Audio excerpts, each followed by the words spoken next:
listening to Pop This, the podcast where three women talk about pop culture. Here are your hosts, Lisa Christiansen, Andrea Gin, and Andrea Warner.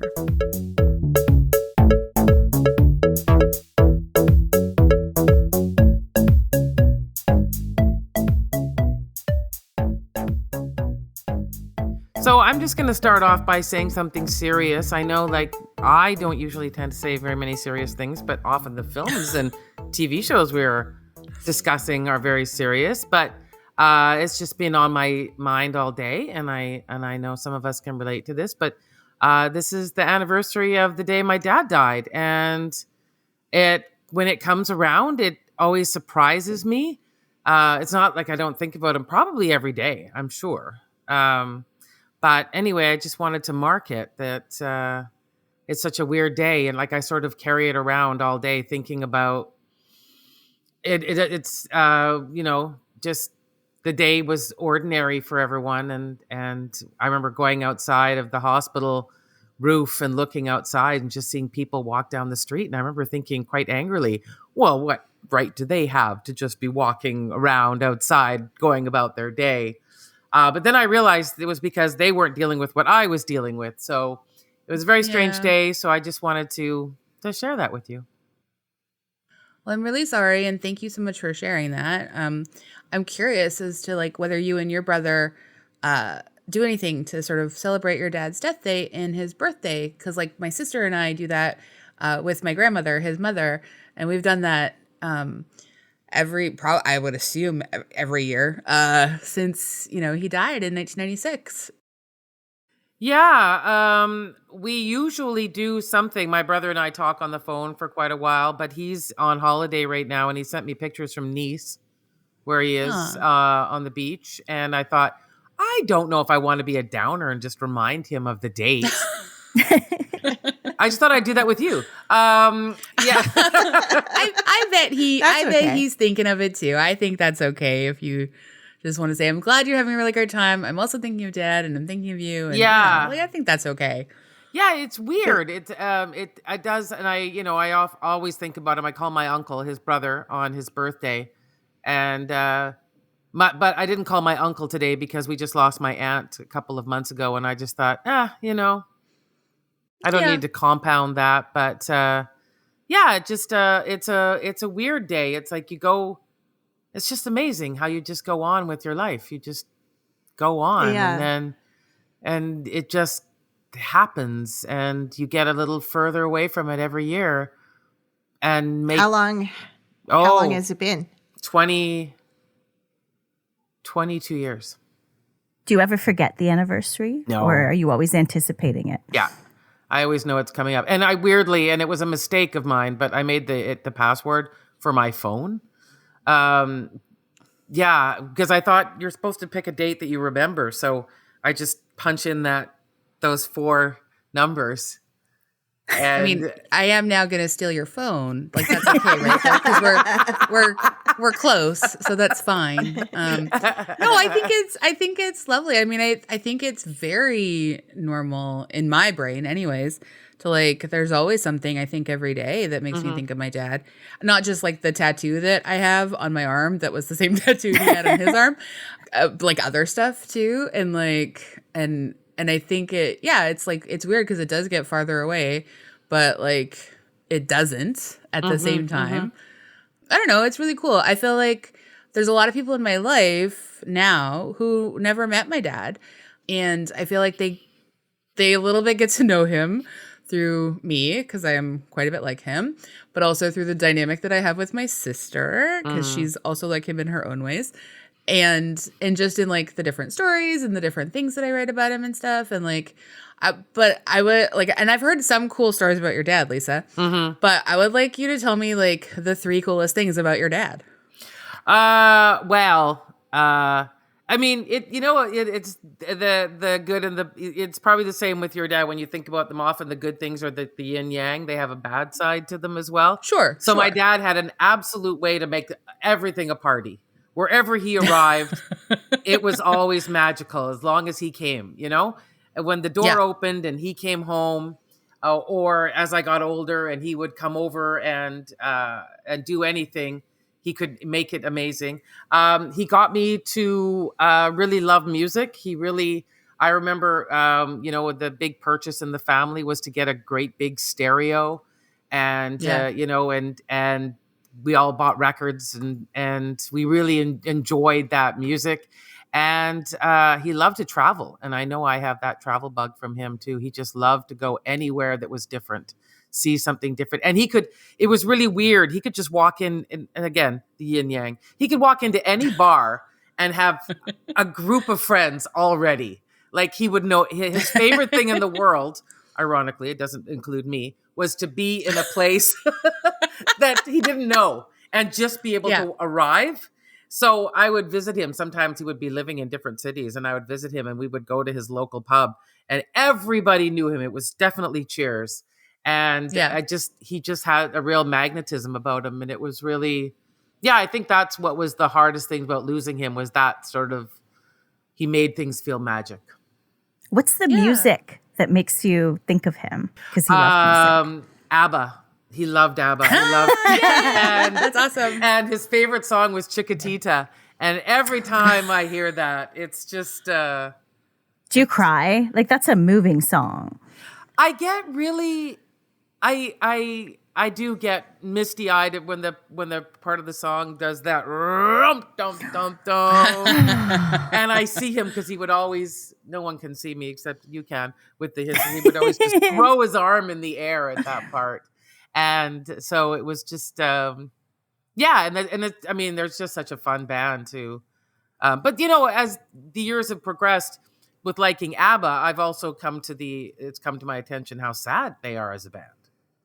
There's so many breakup songs and so many sad, sad songs.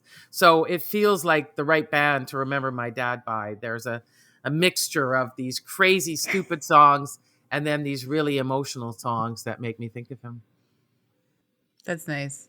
Yeah, that is nice. One of my dad's favorite songs, because he had a very complicated, volatile relationship with my grandfather. I'm laughing because like they had figured some stuff out by the time my grandfather passed, but it was that oh my god, the classic super sad A Child Arrived Just the Other, Cats in the Cradle. Cats in the Cradle. Sorry, Cats in the Cradle. Oh my gosh. And that was his favorite song, and it was like we had to listen to that a lot when we were younger, and it was good though, like, because he had really I think it was, particularly because I was born in 1979. Like, my dad was very young when we were born. Like, he was 21 when I was born. So for him to be able to have music where he could locate his feelings and like process stuff. I mean, we didn't talk about stuff like that when he was alive, but like huge. And I think, this is one of the reasons I think music is really important, guys. We get to just like figure out our crap sometimes. And we also get to have like huge parties with it. Like, it's just music. But wait, great. Can someone explain Cats in the Cradle to me? Because I don't really know that song, but I hear about it all the time. Oh, it's incredible. It's a song about how this kid wants to play with his dad, but his dad's always working and he keeps putting him off and keeps going away and keeps doing other stuff and like has no time for his kid. And then as his child grows up, this like song shifts perspectives, and like the boy grows up saying, I'm going to be like you one day, Dad. And then like as the child gets older and the father finally has time for the child has no time for him. And it's like this crushing twist of fate when he's like, the father is like, he did become me. And it's like so sad. My boy like, was just like me. My boy was just like me. It's like a really like ruinous kind of like, knife gutting you kind of thing. Yeah. What I love though is when you coming home, Dad, I don't know when, but we'll have a good time then, son. Exactly. We'll have a good time then. I'm trying not to sing. Yeah. Yeah. No, but it sounds like your dad, from what I've read of your writing about him, Andrea, that you that he managed to be a very different kind of father than the father in the song. Oh, hugely different kind of father. And not every father of his generation pulled that off. Like, that's pretty amazing. I really think part of it was this Cats in the Cradle song. Like, I don't want to give too much power to that song, but I feel like part of it was that. I mean, obviously also like he really wanted to be different and left home when he was 14 and stuff like that. Like he figured some stuff out. But like, you know, there was a bit of repetition. Like he had to quit drinking when we were 5 because like he like my grandfather, he was not a man who could handle alcohol. And so like he just did it. He just like quit cold turkey after truly disastrous evening. I believe at his work. But anyway, he owned the business, so you really can't be doing that. Anyway, long story short, he really tried to not become his father, and that was his like main goal in life, and he succeeded. Wow. That's a legacy. What a for him. huge thing. Huge legacy. Yeah. No, big stuff. Big stuff. It is big stuff. It is. Well, that's lovely. I love all the stories about your dad and getting to know your dad. I love getting to know your dad too. Yeah, Crazy old dad. And also my dad was extremely physical. Like it was always a big hug and a kiss. And I'll be honest, till the day he died, I called him daddy. I just did. I never called him dad. So it seems kind of funny but saying daddy is kind of creepy. So I don't say it aloud. I just say dad. I mean, look, society has taken that from you and I'm sorry. Right? That's I unfair. know. Yeah. It was a term of endearment, but thank you. You know what though? If you were Southern, you could have called him daddy right till the end. Oh, Segue, wow. segue.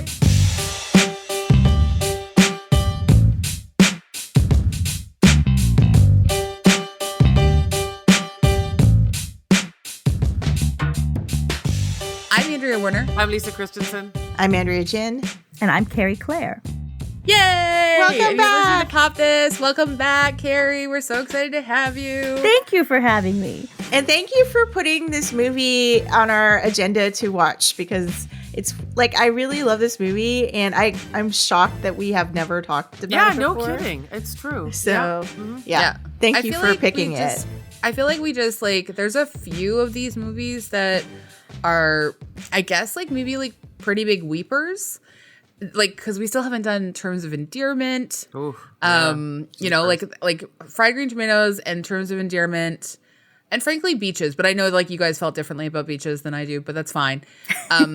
We just like, Wait, We did how do you Beaches. feel about Beaches? I love Beaches. Oh, I love guys- it too. Yeah, but like Lisa and AG, I don't remember you guys liking it very much when we did Not the episode with Louise. particularly. It didn't make me cry. Yeah, Lisa, you were like, why are these women friends? Yeah, I know. I don't think I did that That's episode. my takeaway. No, I don't think you did the episode either, AG, but I do think that, like, if you watched You know it, what? I have a soft spot for Bette Midler, so. Oh, okay. Well, then maybe you would. Oh, well. Yeah. You know what it is? Well. And I'm really only thinking about this for the first time after doing this podcast for so many years. This is weird, but I was thinking about chemistry isn't just between romantic leads. I think you have to feel that chemistry of friendship. And I don't think it was in Beaches. I'll just say that. Maybe I said it then. Yeah, I mean, but I'm saying honestly, it now. I don't think they liked each other very much. No, so you're not exactly. wrong, probably. And yet I still really No, I vibed with loved it. Yeah, I love it. But I watched love it when I forever. was like 10. So Exactly. Yeah. I watched it when I was really little, probably too young, frankly. We're not talking about Beaches. We are here to talk about fried green tomatoes. Yay! Yay. And yum. and y'all. Y'all, Do you have you tried them, Lisa? Do you make them? No, I don't. I strangely didn't feel the movie really made me want to try them. But maybe they're good. Oh, it totally made me want to try them. Me too. Yeah. I love that they were basically a lie until this movie. And this Yes. No kidding. Yes. Yeah. I just read that when I was doing the research. It was like Southern Living magazine was That like was shocking. fried green tomatoes weren't actually really a thing in the South until this movie came out in 1991. And now they're a popular dish in the South. That's And the ones in the amazing. movie aren't even good, right? Idji's No, that's learning right, to yeah. cook and they're terrible. Yeah.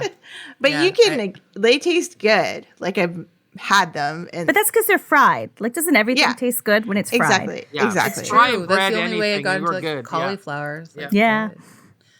Like cauliflower just smelled like feet until I ate it fried. Yeah, exactly. You know? Yeah, like you Anyway. bread anything and fry it. It's great. I agree. Yeah. I agree.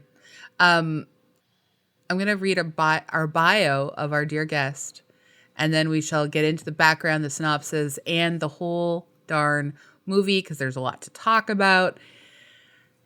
And we're doing the rare double recording tonight, so we've also got time constraints. Anyway, but Kerry Clare is a National Magazine Award-nominated writer, editor of the M-Word Conversations About Motherhood, and author of 2 novels, Mitzi Bites and Waiting for a Star to Fall.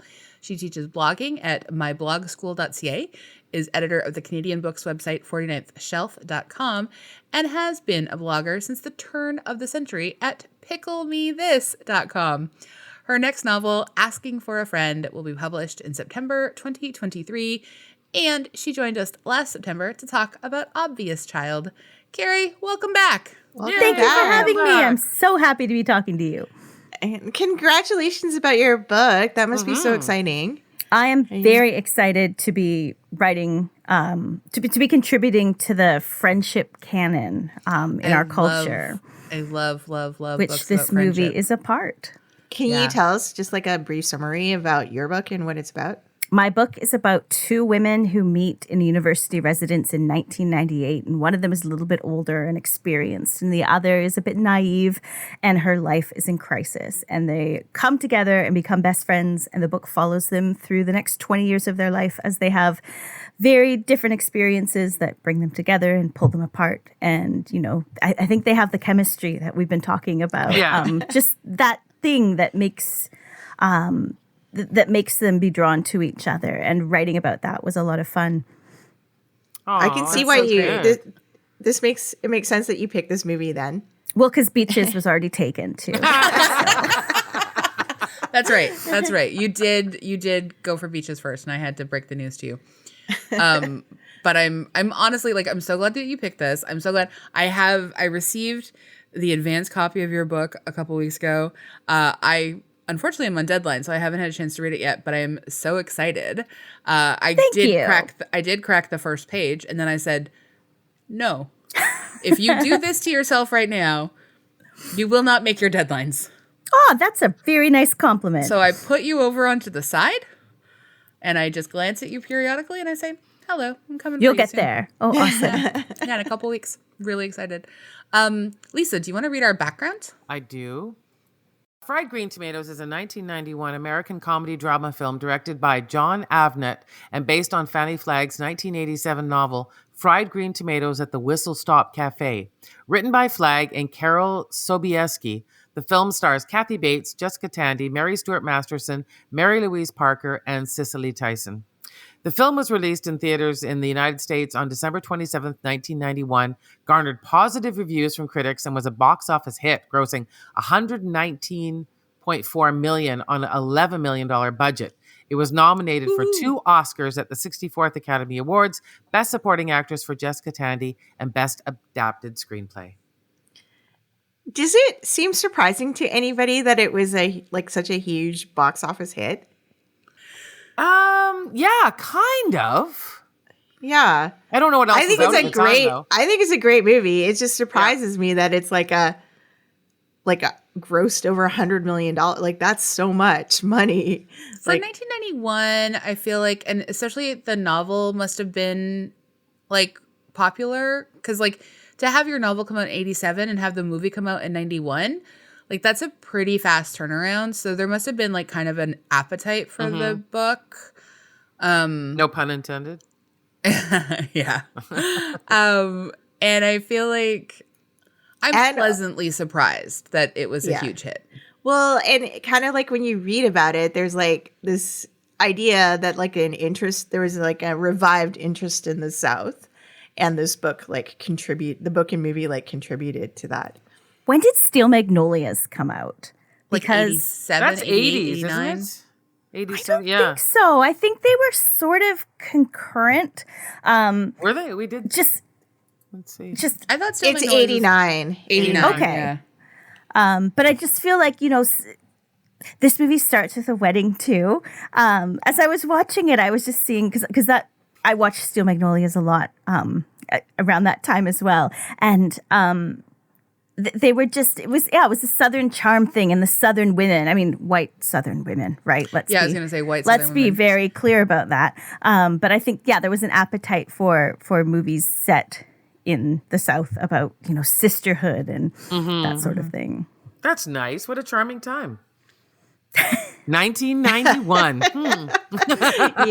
You don't remember it, Lisa? When women's friendships were highlighted at the box office? No, I don't. But I'm glad to remember that now. But I feel like Shag. Do you remember that movie Shag, which was set in the South about four friends who have a party somewhere? It probably hasn't aged that well, but it had Bridget Fonda, Annabeth Gish, two other people whose names Daryl Hannah, and Wow, you figure I would have heard of this. a fourth person. Oh. It was the kind of movie that we would rent from the video store all the time. You know what? The video store was across the street from our apartment, and so we'd always rent Shag. It kind of belongs in the group of Mystic Pizza, Shag, Girls Just Want to Have Fun, maybe a little Dirty Dancing in there too. You know what I mean? Dirty Dancing was obviously the most popular one of those, but sort of around that same thing. But in terms of Southern movies about female friendship, it was also it's set at Myrtle Beach. And then the Yaya Sisterhood books came along a few years after that. Yeah, I read those. Yeah, me And too. saw the I don't know movie, if I would love them today, but I think, No. yeah. I like just saying the title. It's fun. So I've never read any of the books that anything might be based on. We're getting a little tiny ahead of ourselves. AG, do you want to read the synopsis? Sure. The story of a trapped housewife, Evelyn Couch's Wednesday nursing home visits. That's an awkward sentence. She encounters Ninny Threadgood, a colorful old woman who brightens Evelyn's outlook by sharing tales from her past. As Ninny recounts the exploits of her free-spirited sister-in-law, Iggy, owner of a small Alabama cafe in the 1920s, and the bond Iggy shared with her friend Ruth, Evelyn gains the confidence to change her own life for the better. That's from IMDb. Can I just tell you that even watching it now, and again, I really want to read the book now that I understand the book is much more explicitly queer and has fully well-drawn Black characters. These are both areas of interest to me. I still had questions, even though I have seen this movie, maybe not since 1991, but I have seen this movie. At the end, both Carlos and I were like, is Ninny supposed to be Iggy?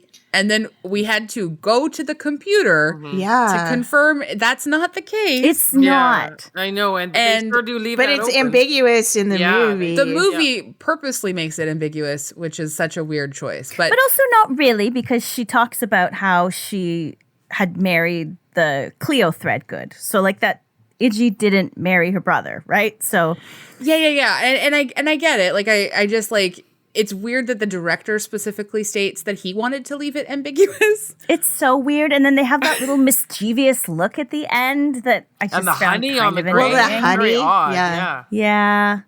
In the book, so I read the book last year. The book is referenced in my book. So I have all these references to friendship books.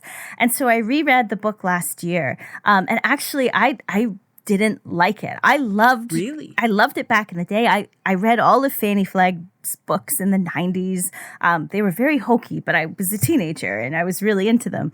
And I read it last year and I didn't like it. And there were more Black characters, but they were not well drawn, Andrea. I'm sorry to say. No, I had read rumor that they were more richly drawn. There were more of them, but I actually was surprised to enjoy the movie because I found the book really disappointing. The movie was fresher, and the book does have the more explicit queer relationship, which the movie is lacking. But otherwise, there's major intense sexual chemistry between Mary Stuart Masterson and Mary Louise Parker. I I was much more aware of that food now. fight. Well, not even just like just all of the conversations, all of the looks, all of the sort of like the intensity is there, and I really love it. I was just like, I was kind of surprised to hear that it had been more explicit in the book and that they tamped down on it, but obviously like the actors were still doing something for sure to like make sure that it was queer coded, and I feel like that's something both Mary Stuart Masterson and Mary Louise Parker would have done to just like make sure that it's there. If the director was wanting to be like coy about it. Can I just like let you guys know? I'm so sorry to just jump ahead like this, but like, well, not really jumping ahead, but anyway, the director is responsible for one of my least favorite films in the history of cinema. It made me so mad. It is a movie that I believe stars Al Pacino, Robert De Niro, and Carla Gugino. Oh. And it I can't even remember the name of it right now, but I can look it up and it can come he's to me. done Risky Business, Less Than Zero, The War, Up Close and Personal, Red Corner, Sky Captain in the World of Tomorrow, 88 Minutes. That might be, is that with Al Pacino, did you say? Al Pacino. I don't know if it's 88 Minutes or not. Righteous Kill. Righteous Kill. I hate that movie. It is awful. It is an atrocity. It is terrible. I'm shocked that you. How did you see it? Yeah, I was going to say, if I've never the fact even that heard of none it. of us know it also speaks to the fact that everyone else hated it too. 2008. Okay, so I had to review it. Okay. I would have had to review it because I would never have gone to see it of my own free will. Oh, okay. I had to see a lot of crappy movies back in the day. So what made it like your most hated movie ever? They have the most, and the spoiler alert for anyone who hasn't seen this movie, but I hope you Which never is plan everyone. to. Yeah, I know. They have the most, like, I mean, I believe most sexual assault scenes are entirely needless, but they have one of the most offensive depictions of sexual assaults and like as a plot device in any movie I've ever seen. And it just is so jaw-droppingly awful. And even to this day, I don't even fully recall what it was, but my stomach is turning. On a better note, can we talk about how the screenwriter, one of the screenwriters for this movie, is the screenwriter of not Lily Sobieski. They're not even related, the Sobieskis. I know. I Googled it. I just wanted to set a rumor. Carol, not her mother, was the screenwriter of one of my all-time favorite films, which is the 1982 film of Annie. Cool. Yeah, I love that movie. And so I guess through my research on Wikipedia, Carol Sobieski was hired to turn Fanny Flagg's novel into a musical by John Avnet and failed, but she did a whole bunch of work on it. I think she whittled down the characters to the ones who are in the current film. Oh, okay. But the musical did not take off, which maybe is okay. Yeah, I can't picture it as a musical. Yeah. This I think no, would be it a was- rough musical. Yeah, no kidding. Because I remember I did see it. I had seen it before, but then rewatching it, I was like, did I just forget how really, really, really sad this movie is? I mean, It's so sad. It is almost unbearably sad. There's occasional, Like from the start. Yes, from the very start to the very end. Even the things that make you happy are begrudgingly happy moments. I shouldn't say begrudgingly. I should say more like, this is one of those movies about when life gives you lemons. That's what this is. But you know what is so wild? I remember seeing this movie as a kid, thinking it was, like, remembering it as funnier than it was. Yeah. Because I do remember that, like, that cellophane scene with Kathy Bates, like, really stuck out in my brain. The, like, yelling to Wanda was, like, a popular thing amongst my sister and my friends and I, like, when we were, like, young, having just seen it. We would have been 11 and 12 probably. For a couple of years, I'm pretty sure we yelled to Wanda when we wanted to be like strong, fierce people. Like watching watching Evelyn's sort of like feminist awakening have this like undercurrent of like violence to it was one of my favorite things at the time. I really liked I like it had that air of like this was a vehicle that Miss Piggy would have starred in if she was Wow. an actor in more real life, Looking for a serious role. Yeah. Like if this was her serious turn. I really gravitated towards it as a kid. Watching it this time, I did love it, but I was so much more aware of like the violence, the hardcore anti-blackness in the South, and at the time, like the sort of like elements of white saviorism, but also just the elements of like community care and like looking after each other, and like there's so much happening, and all the death, So much death, including baby Chris O'Donnell. Yeah.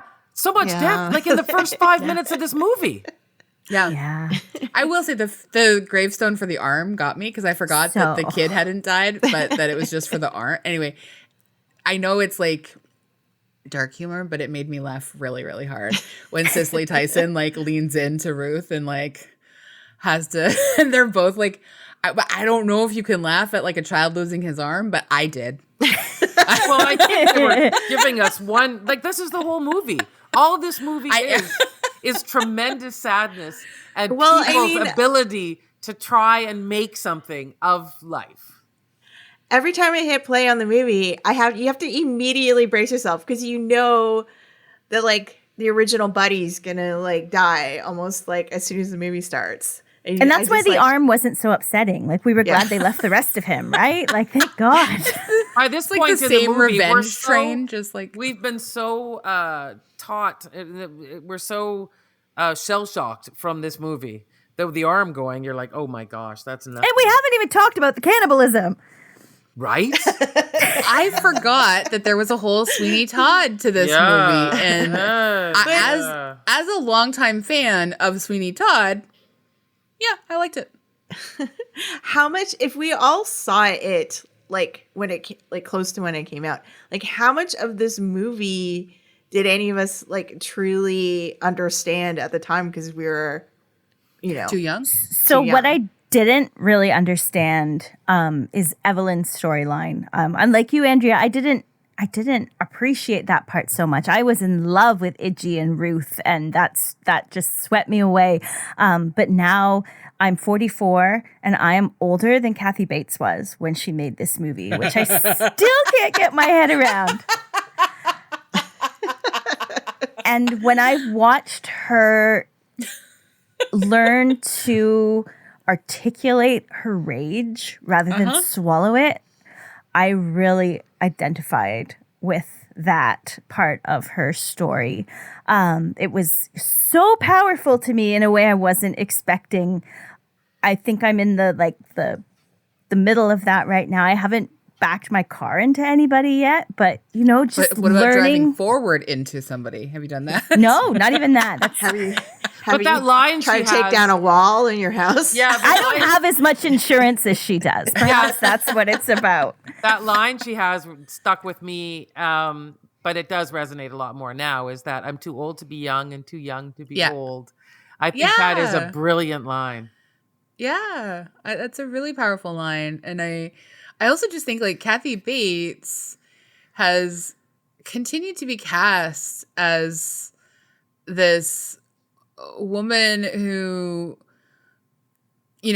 demands to be seen, even though the world strenuously tries to make her invisible. And I really enjoy the energy that she brings to that. And I mean, I'm thinking of like Misery. I know, again, I'm not saying Annie is like, but I understand Annie, and I appreciate some of her work. And I understand Evelyn, and I appreciate some of Evelyn's work, and a lot of Evelyn's work. And I just like I had forgotten that it's a pretty provocative moment when all of these women are in this house together in this rec room with all of these like ridiculous stuffed animals everywhere mounted on the wall, holding hand mirrors, and then asked to just drop their underwear in front of everyone and look at each other's, like look at their own vaginas, all standing like just in a circle. Do you And think that I was thought- based on something real that actually happened? Absolutely. Well, think about when we watched not Valley, the Stepford Wives. Oh yeah. And there were all those like feminist what were they Consciousness called? raising. Consciousness raising. Yes. Thank you. I feel like this is absolutely a carryover because also they were talking specifically about how like this is happening now for Southern women circa this time, but that like Evelyn's living in the dark ages according to her friend. So like I feel like this is really sort of like when those consciousness raisings, which might have translated to like mere vagina times, have come to like this small town. Yeah, Wow. the South was probably about a decade or so behind Stepford. Yeah, I mean, it makes sense to me. But like also think about like designing women around this time. You know what? There was a little weird love affair with white Southern women. Blanche Yeah. Devereaux. Blanche, Golden Girls. Yeah, you're right. Yeah. Late 80s, early 90s. There was something going on. It's funny that though it is a like when you think about well, we often examine that word feminism and talk about what it means, but you know it in the story we're telling in the Ruth and Iggy, they wouldn't call themselves feminists. They would be calling themselves we're women. We got to get through this, and then it's just so interesting to watch an evolution. Yeah. I mean, I think from what again, not having read the book, Kara, you can speak to this much more clearly. Like in the book, they are a couple, right? Yeah, and Iggy in the book falls in love with Ruth when she's very young. She sees her and just is besotted by her. And so it is a little bit different. I think in the book, the whole story of Buddy's death is what brings them together. But yeah, I don't think they need any devices. Sorry, in the movie, but in the book, I don't think they need any devices. Iggy loves her. Yeah. And I mean, Ninny does say that at the end that like everyone loved Ruth from the moment they saw her. And I think like, you know, we get sort of examples of that in the way that like people step up to care for her, even from like a distance. Like even the guy who is like unhoused and Smokey. an alcoholic. Yeah, Smokey. Even Smokey, like he dies with just a picture of her in his pocket. Like Yeah. this idea that like she's kind of too good for this world and that's why like, you know, she gets called to the angels faster kind of thing, you know, like a very classic sort of. Yeah, But, I mean, like even on their sort of like magical night where they go, it's Ruth's birthday, and they go to the poker what a beautiful place, and scene! and they go swimming and they play baseball. It's like, you know, she immediately kind of, even though it's not a place she would normally go, she kind of like, you know, is accepted by everybody and becomes friends with people, and it does seem like she's a real kind of magical person that everybody loves. And she teaches Sunday school. Yeah. Yeah. Like she cares about people. And she also like, and I love the scenes of her and Iggy like throwing food from the train and then feeding all the people that like are in their community, and like both of them in their own ways standing up to like Grady's ridiculousness and Grady backing down from his ridiculousness. And you know, it's like I shouldn't couch it. His racism, not ridiculousness, but I mean, obviously racism is ridiculous. But anyway, his racism. And then like him sort of stepping back from that when he like really has to like face the fact that like he's just being stupid and like there's nothing to hate here. This is a choice. Like white supremacy is a choice. And there's just so much going on in this movie, and it can't make space for everything. I understand that, but like, I don't know. There's a lot of like really difficult stuff that I would just love to have spent. Like Cicely Tyson deserves more than this character. She is wasted. Yes. She is wasted here, Yeah. and I get like, you know, a paycheck's a paycheck, you know, and stuff like that. But like, she's so magnificent. She was such a incredible powerhouse of an actor, and you get the chance to have her in this film, and you don't you don't give her more to do? Yeah. What are you doing? I know. I agree. Yeah. I was so happy though when, I mean, I guess I'm just getting every little bit of goodness I can, but when Evelyn goes to the old age home at the end and meets Mrs. Otis's daughter-in-law, and Mrs. Otis's daughter-in-law's black. And I was like, okay, a black person in this movie who is not a nurse or a maid. Like, it was just like, at least there was one. Not enough, but it was like just a little bit of a relief because, having all the characters, the black characters in the subservient roles, like, and I wouldn't have noticed that in 1991, but now it's glaring and it's so uncomfortable. Yeah. Yeah. I really, really, really, really loved the actor who plays Big George. I know Stan Shaw. I know I've seen him in so many other things. And I just, every time he's on screen, there's just a magnetism to him, and I couldn't take my eyes off him every time he was on screen. And so, like, I would watch him, and even in this moment where he's like hugging his daughter and like, or barbecuing a human. You know what? I love it, honestly. He had it coming. You're gonna barbecue someone, barbecue the white supremacist wife beater. Like, do I want to eat human flesh? No. But do I want to see a cop served human flesh of a white supremacist wife beater? I do. Yeah, but you I got feel your bad dream for come him true that then. he was the one that had to like. That he had to eat Frank Jameson or whatever. No, Frank Frank Bennett. Frank Bennett. that they had to like, barbecue him. Like the people who ever had to end up doing it. That must have been a pretty grim task. I don't know. Big George seemed okay about it. Yeah.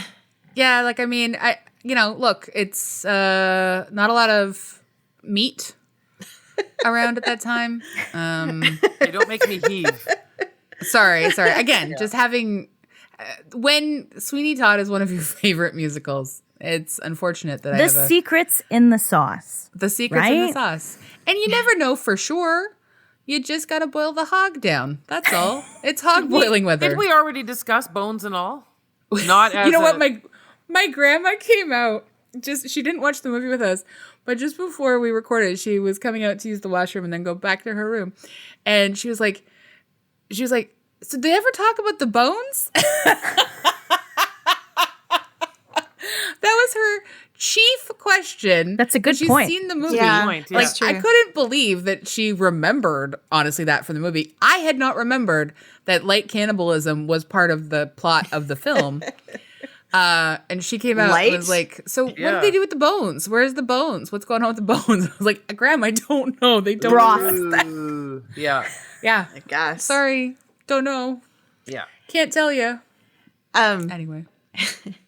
Like in also rewatching this movie, I was a little surprised to think about Mary Stuart Masterson because she and how it seems like she's due for revival of her or to be in a big movie or to have Did a she renaissance. quit acting?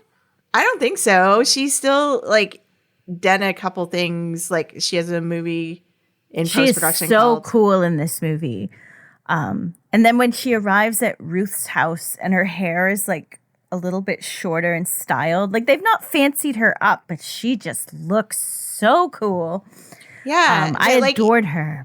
There's a period in the 80s, late 80s, early 90s where she was the coolest. Yeah, just before watching this, weirdly across my Instagram reel came I've never seen it, but a movie called Some Kind of Wonderful Yeah. with and I don't know, I know the ending. Yeah, she's in that. Yeah, so she's crying and Eric Stoltz comes running up behind her and But yeah, it seems like she's been in horror movies mostly. She was in a movie called Chances Are with Sybil Shepherd and Robert Downey Jr. that I used to rent from the variety store, over and over again. Yeah, she always had short hair. yeah, and she was it just so very sassy. cool. Yeah, Yeah. I agree. Yeah, but it just seems like in the last 20 years or so, she's been in very few things, and I don't know. It just seems like it's time for her to be. It sure is. I think so. To Yeah, have if a you're resur- listening, we're here for you. Whatever Yeah. project you decide. I am absolutely here for her revival. I think it would be so great. Oh my God, you guys, this is so exciting. she is in Five Nights at Freddy's, this horror film that my nibbling nephew is so excited about. It's one of Alex's favorite things. It is I'm trying to even explain it. It's like this kind of, I believe it's like a game wherein it's based on this like kind of horror game where children were murdered by like animatronic animals that come to life at night in a like kind of old Chuck E. Cheese kind of style thing. And Alex loves it, and they're turning it into a film, and it's coming out in the fall, I believe. And we've been subjected to Five Nights at Freddy's stuff for a while now. And so then we heard that this movie was coming, and we're like, okay, great. I know Alex is excited. That's fine. Whatever. Good. Then we watched the trailer, and damned if the trailer is not pretty good. Like, I can't believe that I am now kind of vaguely excited to see this hokey movie. And also now I know it stars Mary Stuart Masterson. Yeah. She plays the dream. aunt. I'm thrilled. Her revival is beginning. Maybe this is it. This is it, you guys. Like, she needs a prestige TV series to be in next. There you go. I was just going to say, she's definitely going to get a prestige TV at some point. Yeah. Yeah, she's had I guess she did have her fourth kid back in 2013. Oh, wow. And okay. She's been doing she's done stuff. Like, she had, episode here and there of like The Good Wife and NCIS and, a few different things. But this Five Nights at Freddy's, guys. This is, wow. I'm excited now too. Yeah, we're all excited. Yeah. I did not expect to hear you talk about that one. I never expected to talk about it. Back. Itchy is back. And maybe, I don't know the character, maybe she's a homicidal maniac. Or maybe she's just the aunt of a kid who is about to get murdered. I don't know. Maybe she's Jessica Tandy. Can you imagine? Wow, plot twist. Huge plot twist. I would love to see Mary Louise Parker and Mary Stuart Masterson cast in a new movie now. Or a TV show now, and just have that chemistry go fireworks again. I wonder if they liked each other. I hope they did. It seems like I hope they did too, but you never know, I guess. So I was really surprised because when I was thinking about this movie being about friendship, it hadn't occurred to me that Evelyn and Ninny's friendship is really as central as so Iggy and Ruth. And she even says that. It's one of the last lines in the movie when Ninny says the most important thing in life is friends. And I don't think that was in the book so explicitly. And I was just overjoyed to hear that line. And the intergenerational friendship too. They gave each other so much. Mm-hmm. Yeah, has anything... I don't know if any. So I had forgot the fake out where Ninny's not dead. So when Kathy Bates is, did you cry at that point? Of course I did. Oh, Weeping. Dear. And then, but you know what? The saddest. Oh my God, the most heartbreaking shot and the most masterful shot in this whole film is Jessica Tandy sitting on her suitcase, staring into nothing because her house is gone. My heart broke. I have quite a soft spot, obviously, for elderly people who are alone. And I just it, oh my God, broke my heart. And so just this idea that Evelyn's no, you saved my life. I am going to make sure that you are cared for, even though Ninny's I'm the one who always cares for someone. To finally feel that care in return. Yeah. And honestly, Ed's gonna have to get out of the house if he doesn't like it. And I'm he'll put up with it. Well, of course he will, because he's I feel Ed. like that. Yeah. Yeah, Ed's just a blusterer and kind of he's as useless as a baseball mitt sitting on the ground. There's just no whatever. He's a human rawhide of a man. There's nothing there. Why Evelyn stays married to him, I don't know, but he's okay too. I in my head I had remembered him as being more villainous, and I kept waiting for that to happen. But but it really didn't. And I was glad for that. I also, Evelyn's transformation, like she has some low calorie meals and bounces around on a trampoline, but I was also really glad that like it wasn't as fat phobic as we might expect from a 1990s movie. It actually wasn't nearly as fat phobic as I had thought it might be up front. Like, you know, it's still Kathy Bates. She's still a woman like with some size to her. Like She just got nicer clothes. she got nicer clothes and she like got a haircut. Like Yeah, she just got her confidence. That's all. exactly. Like I really appreciated that her transformation, like she still had more or less the same kind of body shape at the end of her transformation. They didn't And then- put her in a fat suit. They and it may have was- had her in like some baggy clothes to begin with, but they didn't put her in a fat suit to start But with. like her sort of transformed self at the end of the movie was all about like her attitude or attitude, her yeah. like how Yes. she Yeah. saw herself. Yeah. Yeah. That was refreshing. That was really refreshing. Oh my God. I do love this movie, you guys. Yeah, I know. Oh Me no. too. It was, yeah. I can always watch it basically. That's so nice. Well, I think we know the answer to this, but does fried green tomatoes pop? Yes, it's in the canon. Like a fried green of friendship tomato on the movies. frying pan. Exactly. I'm so glad you picked this, Kerry. Thank you so much. This is delightful. It is. Thank you so much for having me.